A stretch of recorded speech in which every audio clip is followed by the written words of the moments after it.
On passe au flashback XXL, hein, donc le flashback de Loki, de Harald, de Rox, de plein de personnages. Donc qui commence au chapitre 1152, donc avec des choses très intéressantes, hein. Donc Loki admire Rox, hein, donc on a la confirmation que le mentor pirate de Loki, c'est bien Rox, dit Shebeck. Donc on a Harald, voilà, qui se fait embrocher par ses sbires. On a Chunks dans le bain, donc ça c'est un élément qui est presque le plus intéressant du début du flashback. C'est que bah, le tatouage sur le bras de Chunks, donc on a enfin voilà, la raison pour laquelle Chunks finalement aurait laissé le monstre marin manger son bras sans, voilà, sans qu'il mette de haki sur son bras, parce qu'il aurait pu éviter facilement en fait cette blessure. Mais il ne l'a pas fait et il comprend en fait, voilà, il déteste son héritage et il a profité de cette situation pour se débarrasser de la marque indélébile que Im en fait a laissée sur son corps, hein.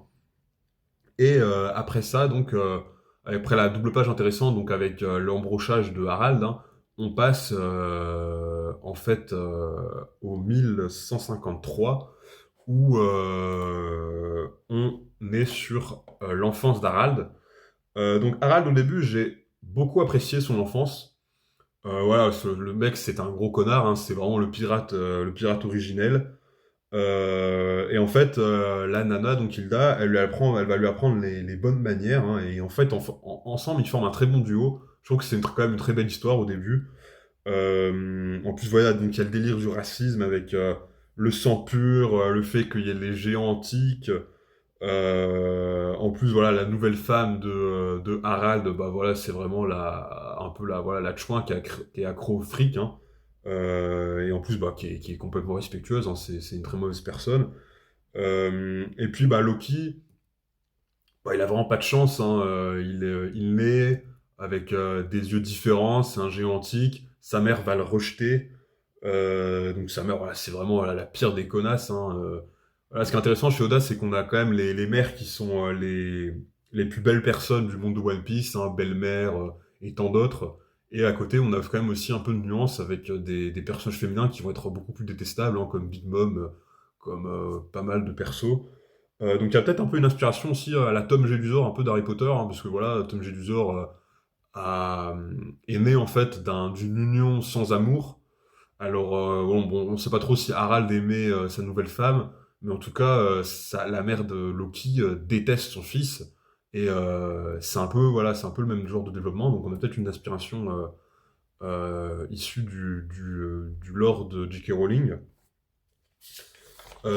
Ensuite, on est sur... Alors voilà, la scène où Loki remonte l'arbre, c'est une des plus belles du manga. Moi, je trouve, franchement, c'est vraiment exceptionnel. Ça, c'est vraiment ce que Oda sait faire. Là, voilà, on chiale, on a les larmes aux yeux, ça marche très très bien. Je trouve que c'était très très très réussi, hein. En plus, voilà, j'ai l'impression qu'il y a un parallèle avec la scène où Luffy remonte l'arbre comment dire, la montagne, là, sur l'île de Chopper, là, à Drum. Je trouvais que c'était quand même assez beau.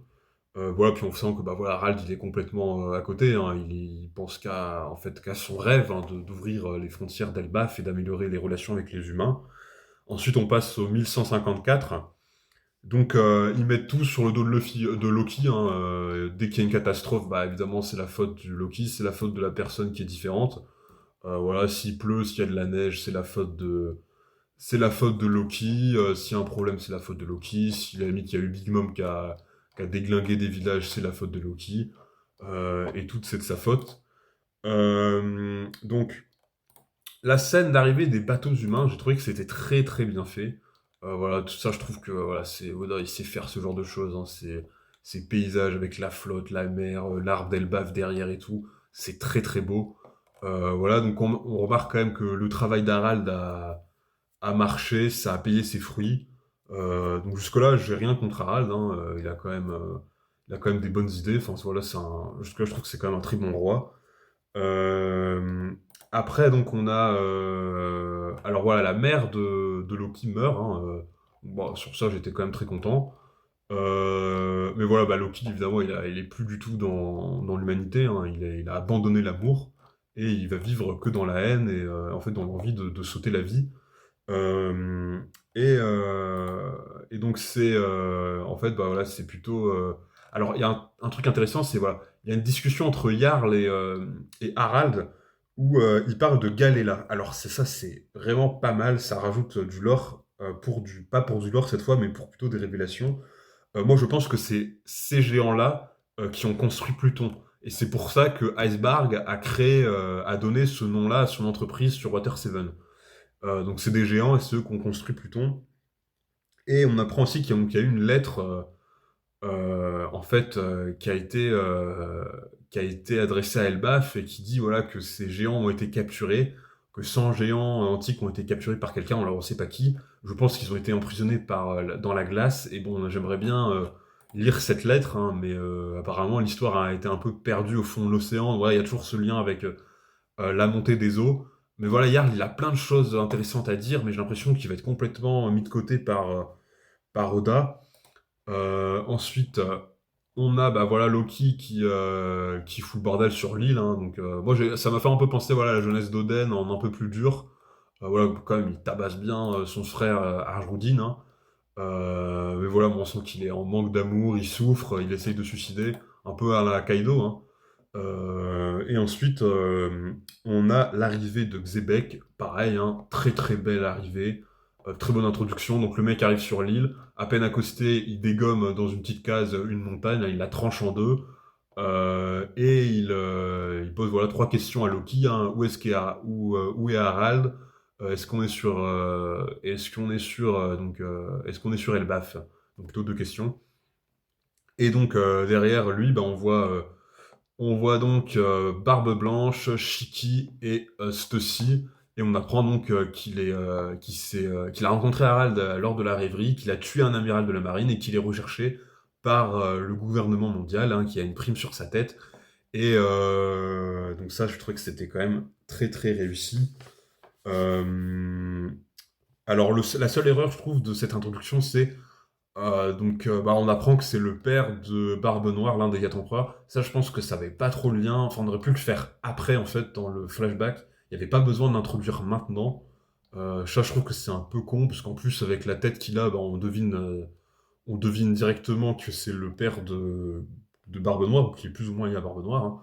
Donc, il n'y avait pas besoin de mettre ça. Je pense qu'on aurait pu le mettre après, donc sur le flashback sur la partie sur God Valley.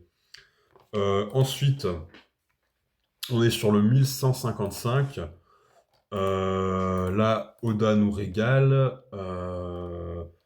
La scène où bah déjà, voilà, l'escrime de Xebec est incroyable. Alors, voilà, lui, il a pas peur de taper des gosses, hein, il s'en bat les couilles, hein. C'est quand même assez ouf. Ensuite, on a le droit à une des meilleures cases de One Piece, hein. Bah, c'est la scène où Xebec rentre dans la salle fleurie. En fait, c'est le flashback sur la rêverie. Ça, j'ai trouvé que c'était exceptionnel. Voilà. Xebec en mode gangsta, sur le toit du hall avec son 9 mm. Donc il y a peut-être un parallèle avec Davy Jones, hein. Le clash de Haki avec Harald est monstrueux. Voilà, même le face-à-face avec Imu, je reviens sur ça, mais c'est fou. Enfin, ça, je trouve que c'est assez incroyable. Le clash de Haki, très très bon, hein. Voilà, c'est du classique. Ensuite, on a un truc très intéressant, c'est que pour former son équipage, Xebec a utilisé le Davy Backfight. Ça, je trouve que c'est une super réutilisation d'Oda. Alors ça, j'avais pré-shot je discutais avec mes amis de ça quand Xebec a été introduit. Voilà, je me suis dit, mais pour réunir autant de légendes, il a forcément utilisé un peu le Davy Backfight. Donc ça, je trouve que c'est génial. Voilà, ça, c'est une très bonne réutilisation du lore. Et c'est pas voilà, du lore pour du lore, c'est très bien fait. Euh, Après, donc, on nous apprend bah, comment est-ce qu'il dérange le gouvernement mondial, hein. Donc, il pille les bateaux des tribus célestes, il fout le bordel partout, hein, il détruit des choses, il recrute les pires malfrats du monde, et il recrute les criminels, et il revient à Elbaf. Donc, la bande a trop de flow, il y a toutes les légendes qui sont là. En fait, on se rend compte qu'il y a énormément de généraux zombies de Moria, en fait, hein. Il y a beaucoup de cadavres qui ont été réutilisés par Moria, notamment celui qui a le fruit du Boom Boom, hein, et aussi bah, John, on le verra plus tard. Donc je trouve ça marche énormément. Voilà, moi les Rocks, j'adore. Ils ont énormément de flow, c'est un vrai équipage. Ils ont pas les mêmes intérêts, mais voilà, ils collaborent ensemble parce qu'il y a un plan, il y a quelque chose, voilà, Xebec est charismatique, il y a quelque chose à aller chercher. Et donc Xebec propose à Harald donc de rejoindre son équipage. Et on voit que, voilà, que Harald, il s'intéresse un peu au sort de son fils, mais il s'en bat les couilles un peu, hein, de Loki. Voilà, c'est pas très intéressant pour lui. Lui, il pense vraiment à libérer Elbaf de son passé. Ensuite, bah voilà, on a deux visions différentes. Donc entre Xebec et Harald, hein, voilà, Xebec lui il pense qu'il faut faire la révolution en fait, hein, il faut tout casser, et puis il veut prendre la place en fait d'Ym, hein. Et Harald lui il veut plutôt collaborer, il est prêt à se compromettre avec le gouvernement mondial, et bon, voilà, on apprend que, bon, on comprend un peu l'origine du rêve de Teach, hein, qui est de devenir le roi du monde, même au-delà de devenir le roi des pirates, hein. Donc ça c'est pas mal, c'est assez intéressant. Euh, Ensuite on est sur le 1156. Là, il y a des choses pas mal que j'ai relevées. Voilà, donc c'est Gloriosa. J'ai trouvé que c'était pas mal ce chapitre. Alors, Gloriosa, je la trouve extrêmement belle, hein. Franchement, je trouve que son design est très réussi. Donc là, ça fait plaisir de voir Shaki, de voir Roger, de voir Riley aussi. Donc j'ai trouvé quand même que c'était une bonne introduction, c'est drôle. Alors oui, ça raconte pas forcément grand chose au début, mais c'est quand même, ça fait vraiment plaisir, je trouve. De voir tout ça, parce on s'attendait, voilà, Shaki sur sa body, on se disait, mais c'est qui cette meuf? Est-ce que c'est une Kuja? Et tout ça. Donc on comprend, voilà, les liens entre Rayleigh et les Kuja. En fait, on fait tous les liens maintenant. Donc Shaki, voilà, elle est un peu, par contre, je trouve un peu trop cheatée. C'est-à-dire qu'elle a plus de pouvoir sur les hommes vis-à-vis de sa beauté que ne l'a Hancock, alors que Hancock a mangé un fruit du démon assez spécial vis-à-vis de l'amour, de la beauté vis-à-vis des hommes et de l'emprise que peuvent avoir les femmes par rapport à leur beauté. Donc ça, je trouve que c'est quand même assez bizarre. Je trouve qu'Oda, quand même, on a beaucoup fait quand même sur Shaki, hein. C'est vraiment, de ce qu'on sait, là, vraiment, c'est la plus belle femme qui ait jamais existé dans One Piece. Voilà, c'est un peu la Hélène de Troie, hein. Et on voit enfin les duels entre Roger et Garp. Donc ça, j'ai adoré. J'ai trouvé que c'était excellent, hein. Voilà, donc on voit Roger, il veut fuir la marine quand il y a des randoms, mais quand c'est Garp, on les affronte jusqu'au bout, quitte à risquer de se faire capturer, hein. Et puis on voit qu'ils sont à peu près quand même de puissance similaire, hein. Voilà, pour les power scalers, ça fait des arguments. Donc voilà, c'est intéressant. Euh, Tac, on a un peu deux visions de la liberté, hein, en fait. Donc il y a Roger qui veut prendre la mer pour être libre, et puis Rox et Loki qui veulent prendre la mer pour dominer le monde, hein. Donc c'est deux choses différentes. Mais voilà, toutes les légendes sont là, sont sur l'île de la Ruche. On a des choses intéressantes, voilà, Hache d'argent, bah, on l'attendait, pas forcément, mais ça fait plaisir de voir son introduction, de voir que c'est une légende, c'est le rival comment dire, de Shiki. Moi, je trouve que c'est quand même très très intéressant. C'est un peu l'âge d'or de la piraterie. Enfin, l'âge d'or avant l'âge d'or, un peu, hein. Donc, c'est pas mal du tout. Dans le 1000, voilà, moi, l'introduction de Kyo, âge d'argent, j'ai vraiment kiffé. Pareil, quand Xebec découpe les, euh, les yeux dans la statue, enfin, dans la montagne, c'est très réussi aussi. Le fait qu'il y ait plusieurs espèces dans son équipage, il y a des hommes poissons, il y a Kaido qui a sans doute des origines de géants antiques, voilà, il y a John qui est intéressé que par l'argent et les trésors. Je trouve que c'est très réussi, c'est un équipage hétéroclite, mais qui fonctionne ensemble, qui a quand même un objectif commun et qui est un peu rassemblé derrière le charisme et le rêve de Xebec et qui collabore avec certains objectifs. Donc la double page est folle, hein. Moi je trouve que c'est une des meilleures double pages. Ça fait vraiment, voilà, équipage stratosphérique. Je pense que c'est l'équipage le plus puissant qui ait jamais été rassemblé. Je pense que les Mugiwara ne seront jamais aussi puissants que l'équipage des Rocks. Je pense que l'équipage des Rocks tabasse celui de Barbe Noire, à moins qu'il y ait des power-ups vers la fin du manga. Mais franchement, je vois pas qui peut battre cet équipage, c'est beaucoup trop fort. Voilà, Barbe Blanche est beaucoup trop fort. Kaido, j'en parle même pas. Big Mom, voilà, c'est incomparable. Je trouve, voilà, les Mugiwara devraient quand même avoir un peu des power-up au niveau du haki, tout ça, parce que je trouve qu'ils font quand même pas le figure à côté de tous ces équipages, ne serait-ce que celui de Big Mom, où il y a quand même beaucoup d'utilisateurs de Haki. Celui de Kaido, un peu moins, mais voilà, je trouve que c'est un peu dommage tout ça. Ensuite, donc, c'est vraiment l'ère des Rocks. Puis on en sait en fait enfin avant en fait, bah, l'ère de Roger. Voilà, c'est l'ère des Rocks. Avant, Brooks n'était pas au courant, je crois, de Xebec, hein. Du moins, on n'en a jamais parlé, ce qui est quand même assez étonnant, hein. Les Mugiwara ne se parlent pas. Avant, semble-t-il, il n'y avait pas vraiment de domination sur les mers, mis à part les géants qui ont une grosse domination. Ensuite, il y a eu donc Rox, et ensuite c'était l'ère de Roger, et ensuite c'était donc l'ère de Barbe Blanche et en fait des quatre empereurs, hein, plus généralement. Et puis là, c'est plus bah, voilà, l'ère des nouveaux Yonko, hein. Donc Shanks, Baggy et Barbe Noire et Luffy. Donc voilà un peu pour l'histoire de la piraterie. Je trouve que c'est vraiment intéressant.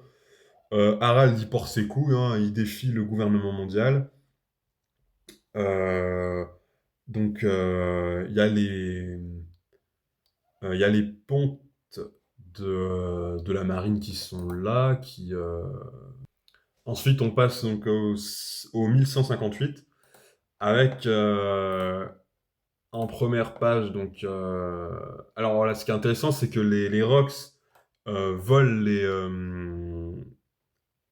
On voit que les Rocks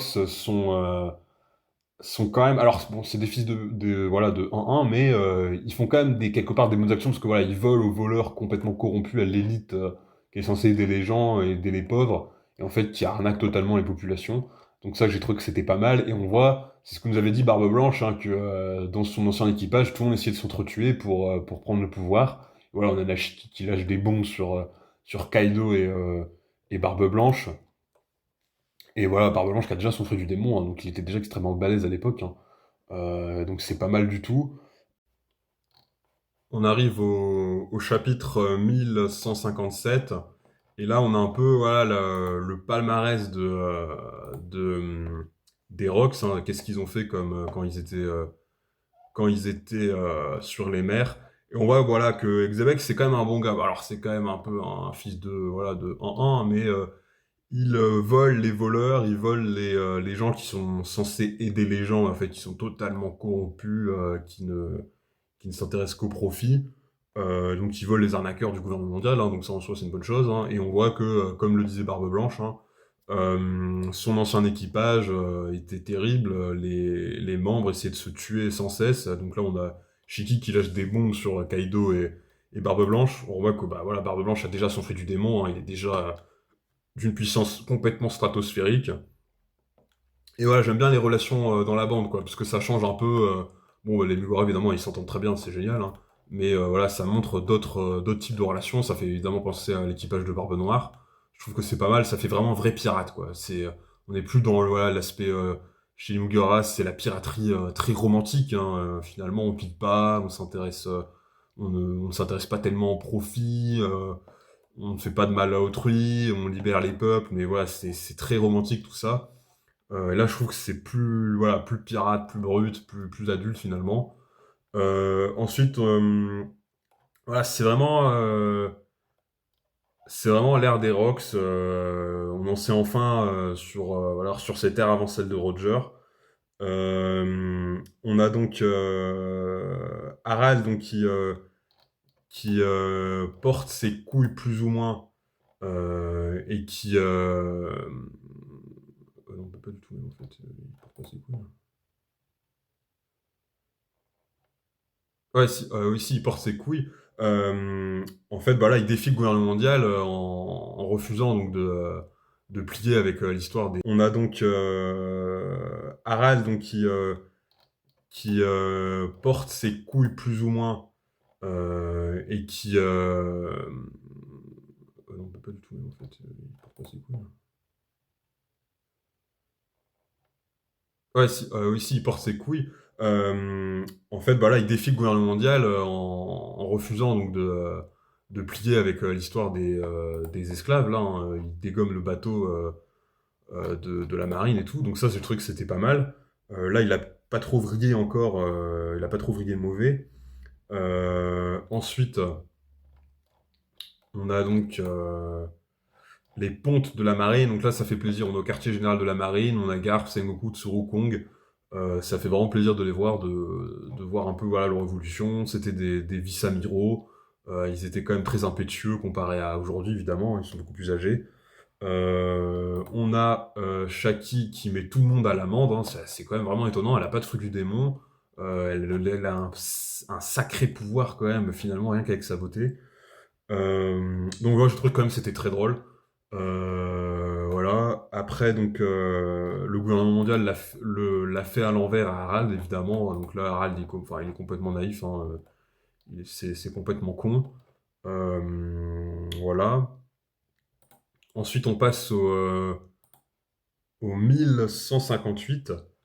Donc là, c'est pas mal du tout. On a donc on a Garling, on voit Garling, hein, qui est assez intéressant ce personnage.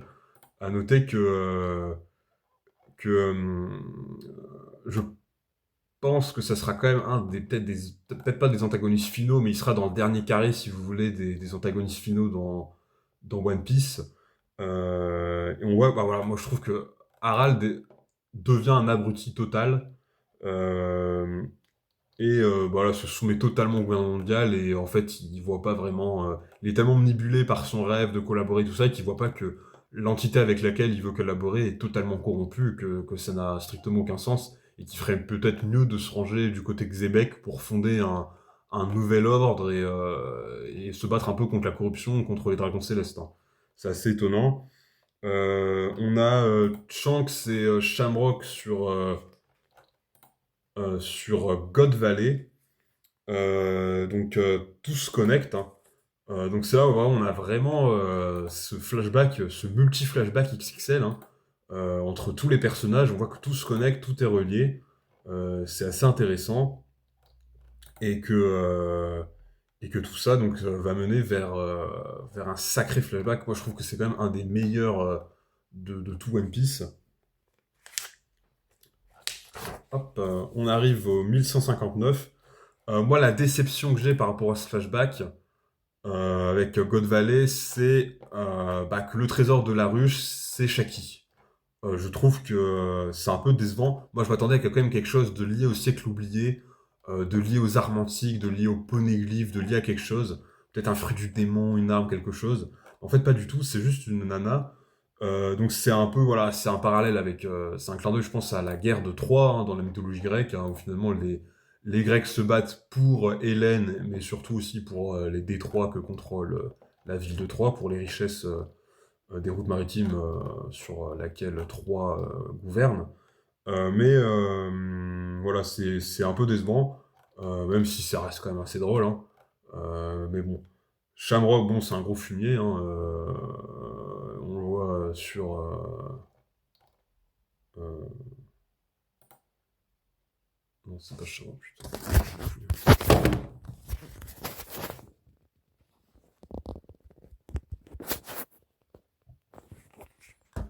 Donc Carling, c'est un gros fumier, hein. Il tue sa femme sans coup férir, hein. Il en a rien à foutre, hein. Et puis voilà, il veut juste ses gosses, il s'en fiche, il organise un tournoi sur l'île, hein, absolument terrible. Euh, et donc, il y a un truc que j'ai kiffé, c'est les débuts de Dragon dans ce flashback. Donc ça, c'est excellent. On apprend enfin des choses sur Dragon, sur est-ce qu'il était dans la marine. Alors ça, on le savait un peu avant, mais qu'est-ce qu'il a fait dans la marine, pourquoi est-ce qu'il a quitté la marine, et tout ça. Donc ça, je trouve que c'est génial. Euh, Ivankov et Ginny font le taf. C'est carrément eux qui ont tout déclenché, hein. Comme Ginny, c'est une spécialiste des communications, on l'avait vu dans le flashback de Kuma. Ça, je trouve que c'est une bonne utilisation des enfants. Voilà, ils prennent leur destin en main, ils sont courageux, ça j'ai adoré. Et voilà, on a la chasse à l'homme sur l'île qui se met en place. Ça, c'est assez horrible, hein.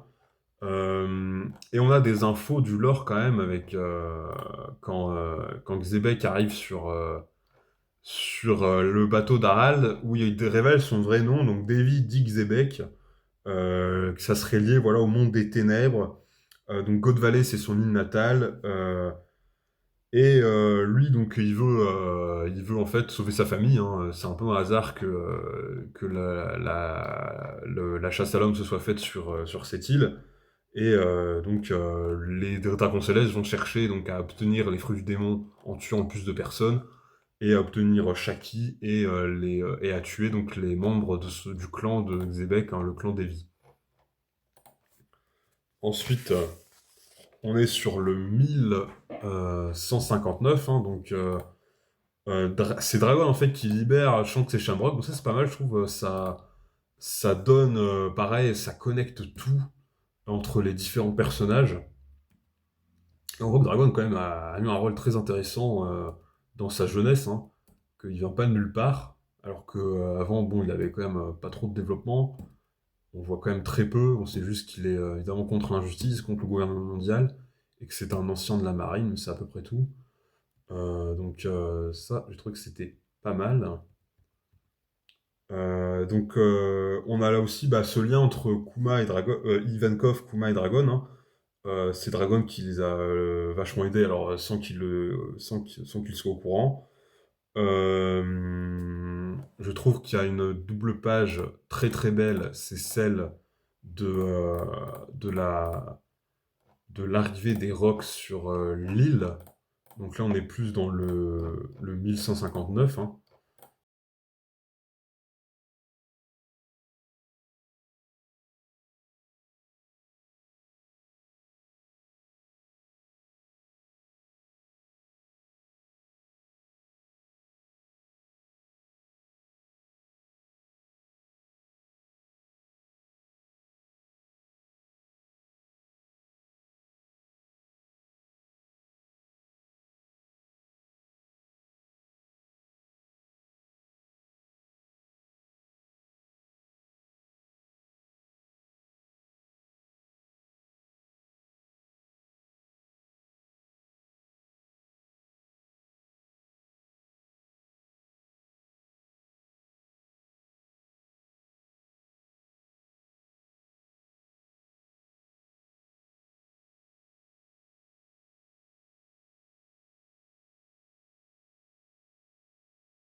Chapitre 1162.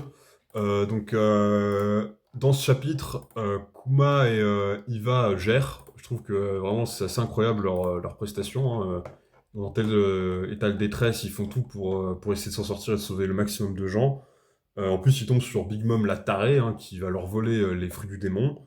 Garp découvre le génocide. Alors, est-ce qu'il était. Il avait pas l'air très au courant de ce genre de pratique.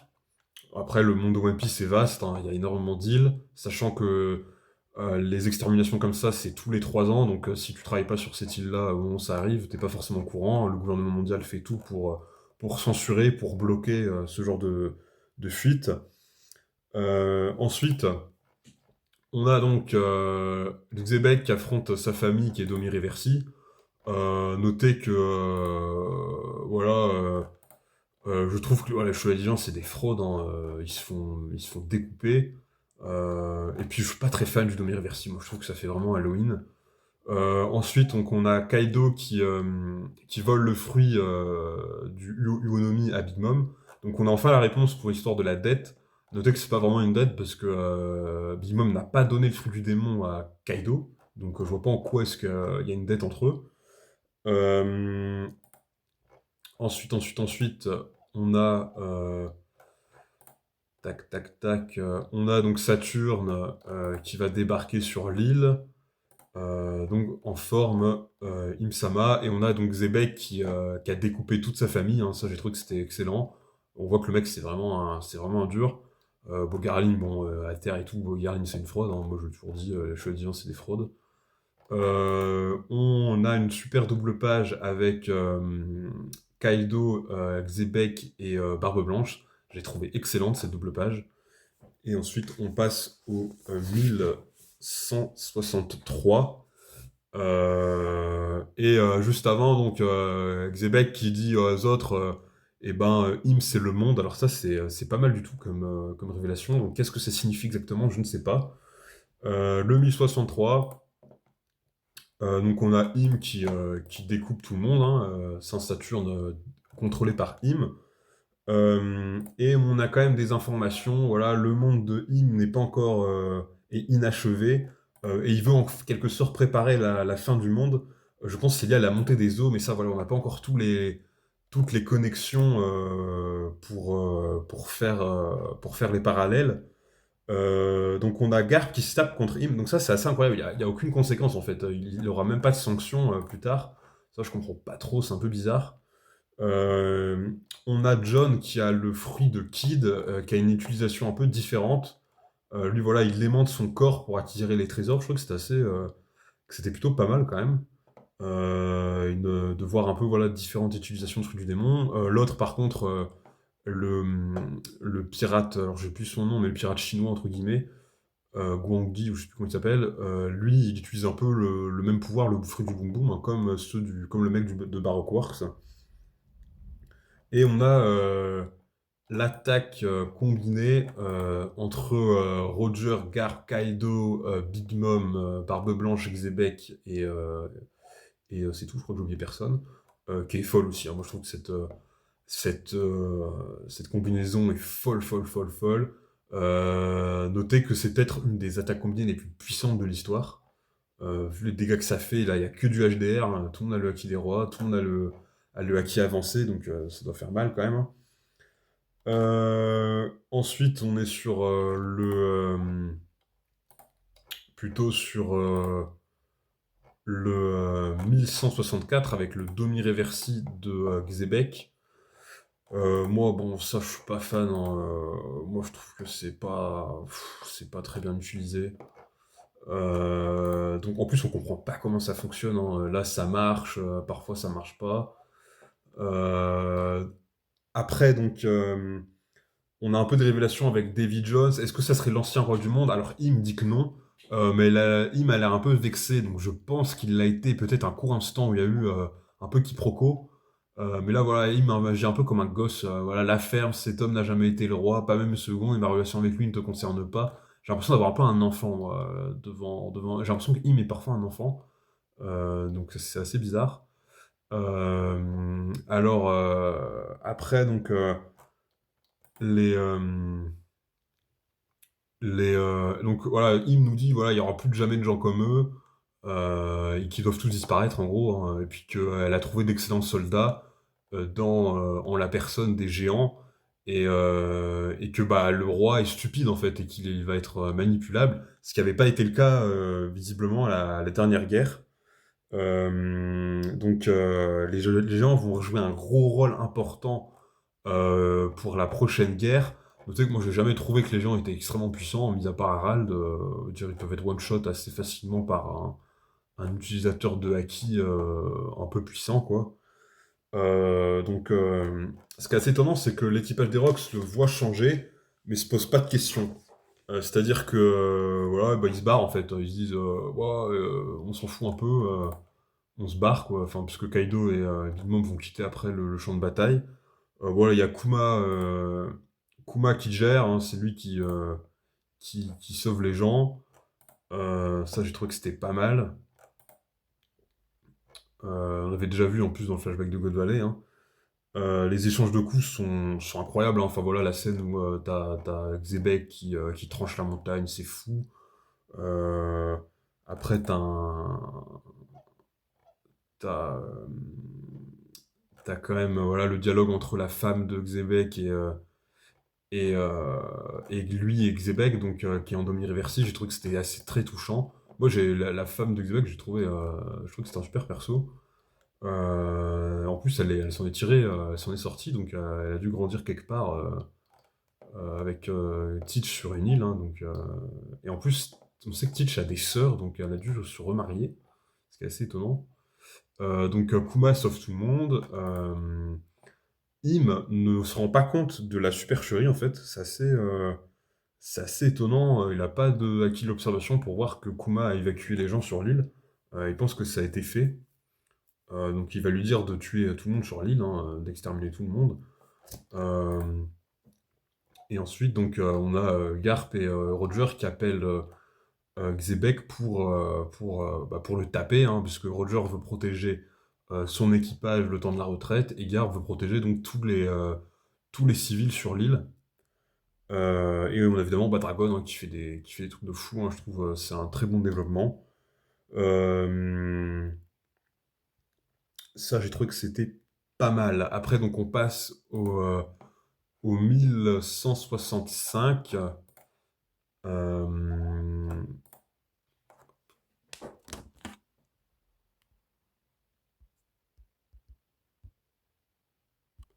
donc, le 1065, bah, le combat est prenant quand même entre Roger, Garp et Xebec, hein. Je trouve qu'il y a des bons échanges de coups, ça se tape fort, le ciel se fend en deux, le haki, ça marche plutôt bien. Après, le truc, c'est que je trouve il y a un peu un problème avec les membres des Rocks qui partent du champ de bataille sans. C'est un peu ce que j'ai tout à l'heure, hein, j'anticipais. Les Rocks se barrent sans rien. Ils se posent pas de questions, quoi. Leur capitaine s'est fait zombifier, démonifier. Ils se posent aucune question, ils s'en battent les couilles, quoi. C'est oh, vas-y, Osef, c'est fini, c'est la fin des Rocks. Ils cherchent pas à comprendre, alors que il voit bien que Xebec ne les a pas attaqués intentionnellement, hein, qu'il était manipulé, quoi. Donc c'est très bizarre, je trouve. Ça, c'est un peu une erreur du d'Oda. Après, il y a Barbe Blanche, lui, qui part de son côté. Pareil, lui, qui est plutôt fidèle, vraiment, il est loyal, hein, il se pose aucune question. Xebec s'est fait demi-réverser devant lui, pff, il s'en bat les couilles, il se dit ouais vas-y c'est bon, je pars de mon côté, il m'a attaqué, c'est fini, c'est la fin de l'équipage. Il rencontre Pologramme, alors ça je comprends pas du tout, c'est une vieille blague d'Oda. À part si le fait que Marco, en fait, que Pologramme est mort et que voilà, grâce au fruit du phénix, tu renais, et tu redeviens petit, je comprends pas du tout l'intérêt d'introduire ce personnage, surtout qu'il n'est pas du tout présent dans l'équipage de Barbe Blanche par la suite, hein. Il n'y a que visiblement le fils de Pologramme, hein, Marco, mais on ne sait pas Pologramme, donc c'est bizarre. Euh, Ça, j'avais trouvé ça vraiment chelou, hein. Après, donc on reprend, voilà, moi, Dragon qui menace les marines et tout, c'est excellent. Enfin voilà, il a vraiment porté ses couilles. C'est vraiment le marine exemplaire. J'ai aimé la petite case là où il y a Saturne qui a les yeux d'Imou, là, ça fait vraiment flipper. dans l'ombre et tout, ça marche très bien. Ensuite, on a donc le dénouement, hein, donc toujours plus de Haki. Ça, c'est un peu, voilà, c'est un peu la facilité, mais bon, depuis le Nouveau Monde, on comprend très bien que c'est, en gros, que c'est le Haki qui fait tout et que en fait, t'as pas vraiment besoin de trucs démon hein, pour réussir. Hein, t'as juste besoin d'un très très gros Haki. Ensuite, on passe au 1166. Là, donc, il y a aussi des choses intéressantes. Hein. Alors voilà, le Domi-Réversi, on comprend rien. C'est-à-dire que là, Xebec a subi une grosse attaque de Haki des rois combinés. Donc il est en très mauvais état, mais il ne flippe pas et il ne retrouve pas ses capacités d'avant. Comme c'est le cas pour Doribrogui. Hein, Doribrogui, donc, se sont tous les deux tranchés et puis ils ont pas eu de. Enfin, ils ont eu un rétablissement, donc c'est bizarre. Franchement, on comprend rien. C'est aux règles du jeu du Domé Reversi. Bon, la scène avec les chevaliers divins dans la pluie qui vont achever Xebec, ça, je trouve que c'était réussi. Voilà. Alors, est-ce que Xebec est vraiment mort? Je pose la question, hein, parce qu'avec Oda, on sait jamais. Est-ce que Xebec cesserait pas le Malabrure? Je pense pas, parce que sinon Teach aurait déjà eu le dernier Rod Poneglyph. Mais voilà, la double page est quand même pas mal. Enfin, il y a des choses intéressantes. Ensuite, ouais, la double page, si, quand même, la double page est pas mal.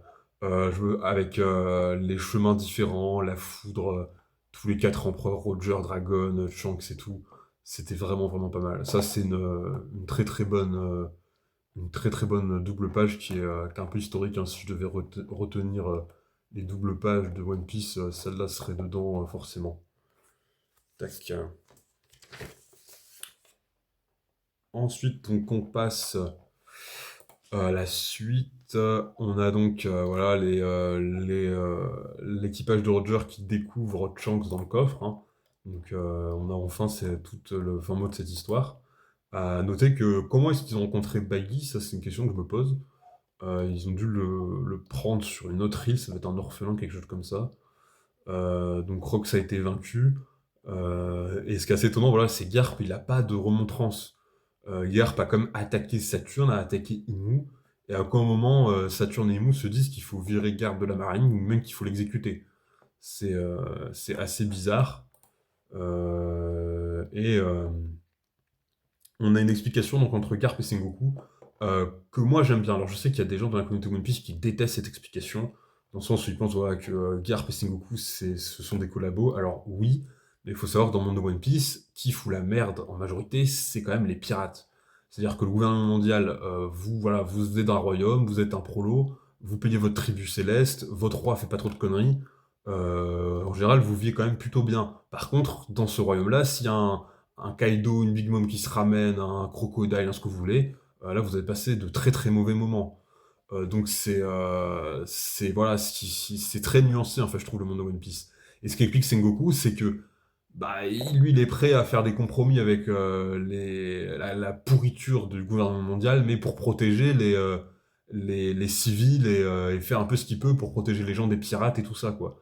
C'est pour ça qu'il dit, voilà, la marine et le gouvernement mondial sont d'immenses organisations, contenant chacune des millions de soldats à travers le monde. C'est impossible de surveiller toutes leurs actions.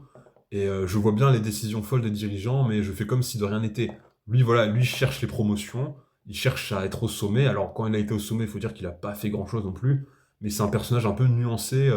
On peut en trouver dans l'histoire des personnages comme ça. Je trouve que c'est plutôt intéressant, voilà, de changer soit par la révolution, soit en étant au sommet. En plus, bon, on sait pas trop qui a fondé le Sword et tout, c'est peut-être un coup de Sengoku et Garp. Hein. On attend un peu de voir.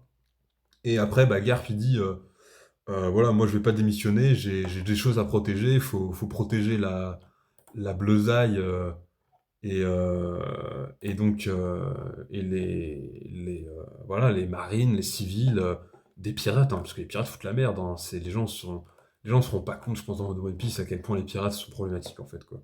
Il y a très peu de pirates comme Luffy, Law et quelques-uns. Hein. Vous prenez Kid, il a déglingué des centaines de civils, enfin des milliers de civils pour avoir la prime qu'il a. Hein. Je sais pas si les gens s'en rendent vraiment compte, mais bon. Ensuite, on retrouve Loki, donc voilà, bon, c'est le flashback de Loki, mais bon, c'est pas vraiment le flashback de Loki. Hein. Ça, c'est un peu une erreur du flashback, mais comme on arrive à un stade de l'histoire où tout est connecté, je pense qu'Oda, il a pas trop le choix de faire des méga flashbacks comme ça.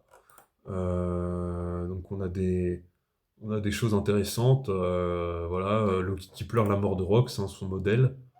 Ensuite, on a voilà, bah, Xebec, comment dire, Harald qui, voilà, il s'en veut pour ce qu'il a fait, évidemment, hein. Puis de toute façon, moi, là, voilà, c'est à partir de ce moment-là, un peu avant, que je supporte plus Harald. Je trouve qu'il est complètement stupide. C'est totalement, c'est un mauvais développement, je trouve. Alors qu'au début, ça allait. On a le petit dialogue entre Garp et Dragon. Alors, je suis un peu mitigé sur cette histoire parce que je trouve à la fois c'est pas assez, on aurait aimé avoir plus de cases, et en même temps tout est dit. C'est-à-dire, voilà, je vais quitter la marine. Garp il dit je sais. Pourquoi? Parce qu'il a vu les agissements. Lui, Garp reste parce qu'il trouve que, eh ben, en fait, il faut protéger les civils, faire ce qu'on peut, protéger les populations, protéger les bleus du gouvernement mondial, et après, pour changer les choses, on verra après, l'important c'est défendre les gens contre les pirates, contre les criminels, euh, avant de, avant de s'occuper du gouvernement mondial. Deux approches différentes. Et lui, Dragon, qui est plus jeune, qui a moins d'expérience, eh ben, il va quitter la marine et plus tard fonder autre chose. Et en plus, il lui dit, voilà, je te méprise. Donc moi, je trouve qu'il y a à la fois tout et pas assez, mais globalement, je suis quand même satisfait de cet échange. Surtout que c'est évident qu'on aura plus de choses par la suite, hein. On aura un flashback de Dragon qui, je pense, qui relatera toute sa vie depuis peut-être son enfance, en passant par God Valley, en passant par ses voyages, ses péripéties, la création des révolutionnaires, la rencontre avec Kuma et Iva, etc. Ses premières actions, et ainsi de suite, hein. Et peut-être même la mère de Luffy, mais bon, ça, j'en suis moins sûr. Harald, voilà, lui, il veut devenir un esclave, en fait. Voilà, il est prêt à devenir un esclave. Alors, il comprend pas que esclave, ça signifie pour Inu tout le peuple d'Elbaf, hein. Pour lui, c'est juste lui. C'est complètement con. Voilà, moi, je comprends pas ce personnage. Ensuite, on passe au 1167. Euh, donc, euh, on se focus sur euh, Roger, un peu, hein, et Harald, surtout. Non, enfin, surtout Harald, hein, qu'est-ce que je dis. Harald qui décapite, qui défonce les bateaux, hein, il se soumet totalement au gouvernement mondial, hein, c'est une menace. On a comment dire, là-bas l'apogée en fait des trois empereurs, hein, Big Mom, Kaido et Barbe Blanche, qui étaient présents à God Valley. Et voilà, on nous explique que les pirates étaient obsédés par les guerres de territoire. Ça, c'est parfait, ça nous donne du lore au monde de la piraterie. On sait maintenant comment ça se passe. Et puis t'as l'équipage de Roger donc, qui fait le tour du monde et qui trouve le One Piece, qui va sur la dernière île, Raftel. Puis t'as l'exécution. Et puis donc l'avènement de l'âge d'or de la piraterie. Et on a Harald qui va devenir un chevalier divin. Donc on nous apprend qu'il y a trois niveaux de pacte, les bas-fonds, après qu'est-ce que c'est, le pacte des profondeurs et ensuite le pacte des abysses. Donc le Gorosei est sur le pacte des abysses, les chevaliers divins sont sur le pacte des profondeurs, et les autres chevaliers divins ou en passe de devenir chevaliers divins sont sur le pacte des bas-fonds. Notez donc c'est la même marque à Shanks, hein, donc on prend tout le parallèle. Voilà, bah, le gouvernement mondial promet à Harald que Elbaf rejoindra l'organisation. Bon, on n'y croit pas évidemment, hein, tout ça c'est du bullshit. Harald est totalement débile. Voilà. En plus, alors on voit donc Shamrock, Garling au temple de la chevalerie Shangara. Donc ça c'est pas mal. Je pense que c'est peut-être une référence aux guerriers, aux guerriers Shandia, hein, de l'île, comment dire, de Skypia. Au niveau des pactes, parce qu'il faut que je développe sur ça. Moi, ce que je trouve, c'est que voilà, bon, Haïm est considéré vraiment comme un dieu. Il y a un peu ce même délire que qu'Ener et les habitants des cieux, que Ganfor et Ener, hein. Donc peut-être qu'il y a un lien à ce niveau, peut-être que Haïm vient des îles célestes, peut-être que c'est un lunarien, on verra plus tard, hein. Après, la face cachée de ce monde, c'est ce qui est promis à Harald, hein. Le monde des ténèbres. Alors, le gouvernement a-t-il de bonnes raisons, entre guillemets, morales de faire ce qu'il fait, mis à part bah, l'esclavage, hein, enfin, toute la corruption qu'il y a. J'aimerais bien savoir, voilà. J'aimerais bien que ça ajouterait un peu de profondeur, la nuance que seulement, voilà, Im-sama, il y a le démon. Je veux bien aussi que Joy Boy ait un peu de part sombre à apporter.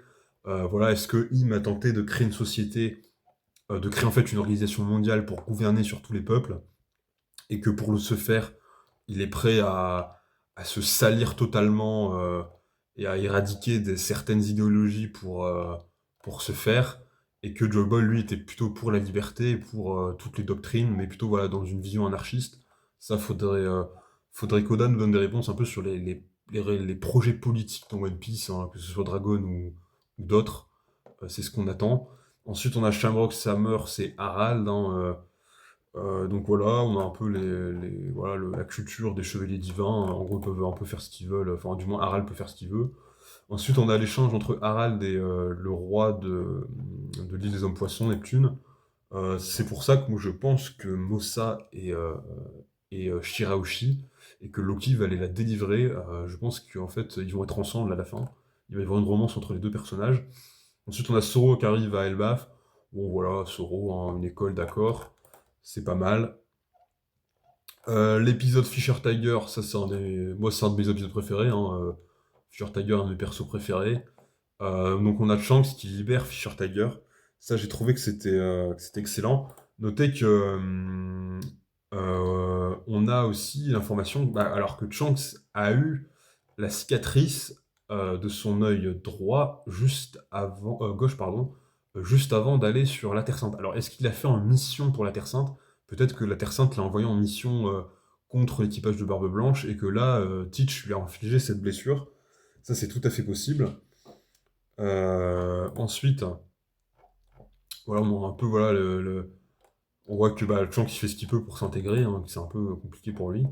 Ensuite, donc, on a Ida qui meurt, hein, alors voilà, Oda a vraiment un problème avec les mères, hein, je veux dire, il les tue euh, de façon enfin, quasiment systématique, hein. C'est à croire qu'il sait pas utiliser, il sait pas utiliser une mère vivante dans le présent. Voilà, enfin, voilà, c'est assez bizarre. Donc, voilà, alors évidemment, on chiale, hein, je trouve que c'était hyper beau comme image, voilà, où t'as Ida qui s'éteint, enfin qui va s'éteindre sans doute, et Loki qui détruit le village d'alcool, ça je trouve que c'était très réussi. Après, on passe au chapitre 1168, hein, où il y a donc Elbaf continue sa politique de connexion avec le monde extérieur. On voit que ça, quand même, que ça paye, que le rêve de Harald est en train d'arriver, mais à quel prix? Ida est décédée, hein. Et puis, voilà, tu sens qu'Harald, il veut réaliser ce rêve, quitte à se compromettre avec le gouvernement mondial, ce qui est quand même un peu incompréhensible, hein, mais bon. Il aurait pu essayer, par exemple, d'organiser une organisation des Nations Unies, hein, organiser quelque chose de différent. On voit que Loki est quand même peiné par la mort d'Ida. Ça, je trouve que c'était aussi intéressant. Et après, on voit que Harald rencontre Im. Donc c'est pas mal, hein. Donc on voit quand même que voilà, les chevaliers divins, même qui ne sont pas de filiation dragon céleste, ont le droit de rencontrer le dieu du monde, hein, le roi du monde. Et que ils passent donc le pacte, et on voit que les dessins d'Oda, par exemple sur la page voilà, où il y a Harald qui reçoit la marque, hein, qui est quand même assez fatigué. Et là donc il passe à un pacte supérieur, hein, donc le pacte des profondeurs. Donc il va avoir une puissance assez conséquente. Et on voit que voilà, Oda est fatigué quand même. On sent que ça le pèse quand même, hein, les 27 ans d'écriture et de dessin. Et après, donc, retour à Elbaf, Im dicte ses termes, hein, voilà, je veux une nation guerrier, alors que c'est tout le contraire de ce que voulait faire Harald. Xebec l'avait prévenu, mais voilà, Harald est complètement stupide, hein, complètement aveuglé par son rêve assez naïf, et il va se faire avoir et se rendre compte que, eh ben, en fait, il peut pas faire ce qu'il veut, et qu'il doit faire ce que lui dit Inu, et qu'en fait, il est complètement pieds et poings avec le pacte. Et donc, il ordonne à ses soldats, hein, voilà, de le tuer en fait pour en finir, hein, et que bah voilà, il appelle Loki pour qu'il vienne et qu'il le tue une bonne fois pour toutes. Donc on arrive dans le chapitre 1169. Donc on comprend que Shanks a voulu prévenir Harald en fait de la dangerosité du pacte, hein. C'est pour ça que Shanks est revenu sur Elbaf, qu'il a d'abord rencontré Scopper. C'était pour prévenir Harald et l'empêcher de faire le pacte. Il pouvait pas le faire à Marie-Joise parce que les murs ont des oreilles à Marie-Joise, hein, donc c'était impossible. Donc il a cherché à contacter Harald après. Et bon, voilà, on découvre que Im contrôle Harald, hein, absolument comme il veut. Ensuite, il y a un truc intéressant entre l'échange de Gaban et Shanks. On apprend voilà, que être roi des pirates, c'est pas héréditaire.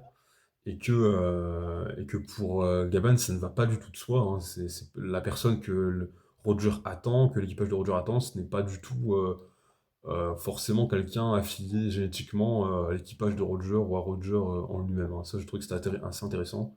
Ça va un peu contre l'idée de ce surlignement de la filiation avec Luffy, petit-fils d'un héros de la marine, fils d'un révolutionnaire, etc., que je trouve un peu grossier dans One Piece en général. Donc la scène d'embrochage, hein, classique, hein, on l'a vu au début de l'œuvre. On en apprend plus sur Shanks, hein, on revient sur Scopper, Gaban et Shanks, qui expliquent les pactes, et qui explique voilà, que les chevaliers divins se prennent pour des dieux, qui viennent rarement comment dire, sur le monde d'en bas. C'est assez bizarre quand même, parce que Luffy a détruit Enies Lobby, mais bon, ils n'ont pas envoyé de chevaliers divins. Allez comprendre. Ça, c'est incohérence fois 1000. Ensuite, on a Loki donc, qui commence à se taper avec Harald. Et Harald donc, doit manger le fruit du démon pour stopper son père. Il y a quand même une scène intéressante, voilà, où t'as Harald qui dégomme tous ses soldats. On sent quand même la puissance, on sent que c'est cruel, il écrase voilà, la tête de ses sous-fifres, et qu'il veut vraiment offrir le pays à Imu. Ça, j'ai trouvé que c'était pas trop mal, hein, voilà. Shanks Gaban qui débarque, l'attaque, et voilà, on sent que c'est la merde, quoi, que y a que Loki qui peut les sauver avec le fruit du démon. Et on arrive sur le 1170, hein, avec la rencontre entre Loki et Ragnir, que j'ai trouvé très drôle, franchement. Ragnir, c'est une bonne découverte, je trouve, dans cet arc. C'est pas mal du tout, c'est assez comique, ouais, ça fait rappel un peu les armes fruit du démon chez les Baroque Works, ou chez Spandam, par exemple, hein. Gros clash de Haki, et Loki parvient à récupérer Ragnir et à manger le fruit du démon. Et on apprend voilà, que Gaban nous dit que bah, les chevaliers divins se sont ramenés plusieurs fois en fait, vers l'équipage de Roger pour leur prendre Shanks et qu'ils les ont découpés en rondelles. Et que voilà, il n'y a que le Haki des rois qui est efficace contre les chevaliers divins.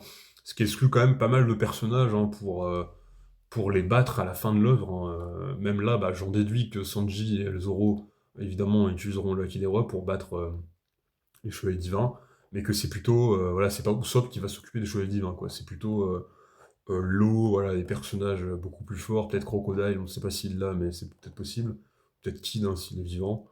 Mais voilà un peu l'idée de cette information. Euh, Gros clash avec Ratatosk, hein, qui est très mignon d'ailleurs, hein. Je trouvais que le car design est excellent, avec la petite bosse là quand il voit Loki, et puis c'est pas mal du tout ça, hein. Le fruit du démon, donc Loki mange le fruit du démon, Ratatos l'accepte, hein, et il a une forme voilà, dans l'ombre avec les yeux qui est très très stylée. Une forme hybride, je pense qu'il doit être. J'ai hâte de voir la forme hybride de ce fruit du démon, je pense que c'est assez extraordinaire. Et vraiment, il découpe Harald dans 2 secondes, hein. Même Imo va être choqué d'ailleurs, hein, c'est assez étonnant. Parce que ça.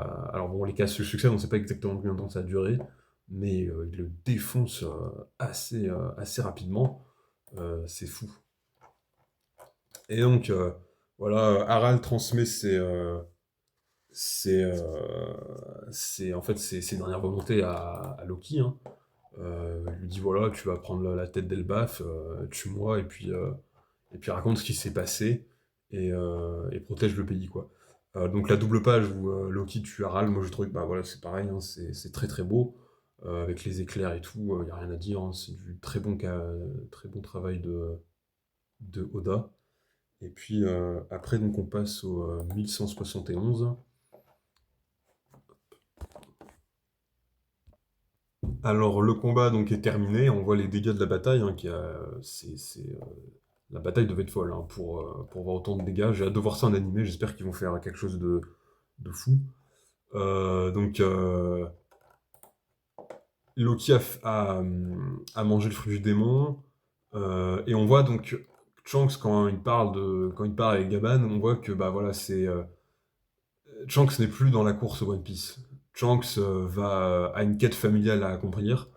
Il va devoir défaire son frère et son père, et moi je pense qu'il est totalement écarté du, de la course au trésor, et je trouve que c'est très dommage parce que j'aurais aimé justement voir une course entre les quatre empereurs à armes égales, hein. Donc ça, je trouve que c'est une mauvaise idée de la part d'Oda. Voilà, Gaban qui lui dit arrête de maudire ta propre naissance, hein, pour moi tout est là en fait, hein. On a le futur du développement de Shanks. Il dit voilà, Gaban lui dit tu as forcément un rôle à jouer, Shanks, toutes les vies ont du sens. Donc Shanks a trouvé en fait un peu voilà, Luffy, la réincarnation de Nika, et il va défier le gouvernement mondial et défier son père, son frère, etc. Ensuite, je trouve que c'est étonnant que Im ne connaissait pas le trésor d'Elbaf. En fait, on a l'impression que Im ne connaît pas tellement de choses sur Elbaf que voilà, c'est pas, elle se doutait pas que Nidhogg était sur Elbaf. Aussi, alors on voit que il y a un prix à payer, il y a un prix à payer quand même avec les pactes, que quand tu tues un chevalier divin, il m'a du mal, quoi. En fait, je pense que si tu tues tous les Gamons du Gorosei, et tous les chevaliers divins, ça fait un peu comme des Horcruxes, et je pense qu'après, tu peux tuer facilement Im, juste avec du HDR, quoi. Donc c'est sûrement le délire. Après, on nous informe, voilà, que les gens sont liés au Di, que c'est dans leur nature, et qu'ils ont la guerre dans le sang, et qu'en fait, c'était vain d'essayer de les changer, mais voilà, il y a eu Harald, donc ils ont essayé, mais qu'au final, on pourra pas les changer, et qu'il faut donc se préparer pour la guerre finale, en fait, hein. Voilà, donc il dit bien, il me dit bien, pour Elbaf, c'est un roi qui n'aurait jamais dû exister, voilà le résultat, l'histoire ne ment jamais, nous sommes incompatibles.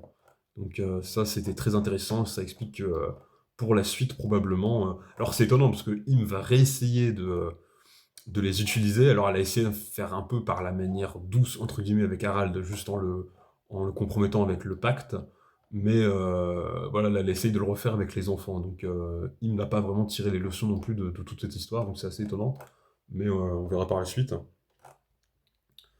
Donc au final, c'est Loki qui porte le chapeau, hein.